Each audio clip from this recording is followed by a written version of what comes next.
इसी दौरान ज्योतिराव की मुलाकात दो ऐसे लोगों से हुई जिन्होंने उनकी जिंदगी को नई दिशा दी। एक थे उनके पड़ोसी गफ्फार बेग, जो उर्दू और फारसी के जानकार थे। दूसरे थे पादरी लेजिट, जो मिशनरी स्कूल से जुड़े थे। इन दोनों ने ज्योतिराव की आंखों में चमक देखी। वे समझ गए कि यह लड़का साधारण नहीं है। इसीलिए साल 1841 में उन्होंने ज्योतिराव को फिर से स्कूल में दाखिला लेने के लिए प्रेरित किया। ज्योतिराव को स्कॉटिश मिशन हाई स्कूल में दाखिला मिला।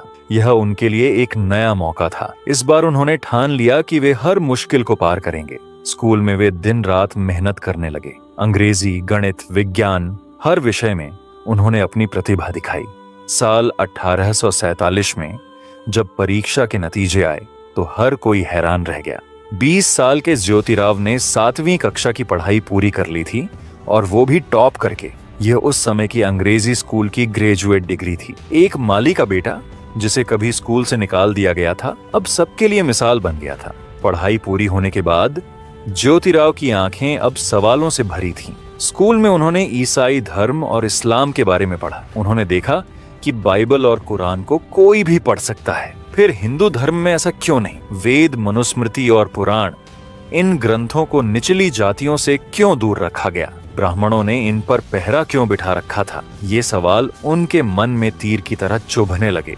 जवाब ढूंढने के लिए ज्योतिराव ने खुद को ज्ञान की आग में झोंक दिया। उन्होंने बुद्ध के दर्शन पढ़े, रामानुजाचार्य के विचारों को समझा। रामानंद, बसवेश्वर, गुरु नानक, संत कबीर और संत दादू की शिक्षाओं में उन्हें इंसानियत का रास्ता दिखा। संत तुकाराम की गाथा, ज्ञानेश्वरी और भागवत धर्म की कथाओं को उन्होंने आत्मसात किया। गीता, उपनिषद और पुराणों के पन्ने पलटे। शिवाजी महाराज की वीरता और जॉर्ज वाशिंगटन की कहानियां पढ़ी। प्रोफेसर विल्सन जॉन्स जैसे विद्वानों की किताबों से हिंदू धर्म की गहराई को समझा। ये ज्ञान कोई साधारण पढ़ाई नहीं थी। ये एक तूफान था जो ज्योतिराव के मन में उठ रहा था। वे समझ गए कि धर्म का असली मकसद इंसान को जोड़ना है, न कि बांटना। लेकिन हिंदू धर्म में ऊंच नीच, जात पात और अंधविश्वास की जंजीरें उन्हें साफ दिख रही थीं। वर्ण व्यवस्था की खोखली नींव, धार्मिक पाखंड और ब्राह्मणवादी अत्याचार, ये सब उनके लिए अब बर्दाश्त से बाहर थे। ज्योतिराव के भीतर अब एक चिंगारी जल चुकी थी। यह चिंगारी न सिर्फ उनके अपमान की थी, बल्कि उस पूरे समाज की थी जो दलितों और निचली जातियों को कुचल रहा था। वे समझ गए थे कि इन जंजीरों को तोड़ने के लिए तलवार नहीं, बल्कि ज्ञान और सच का हथियार चाहिए।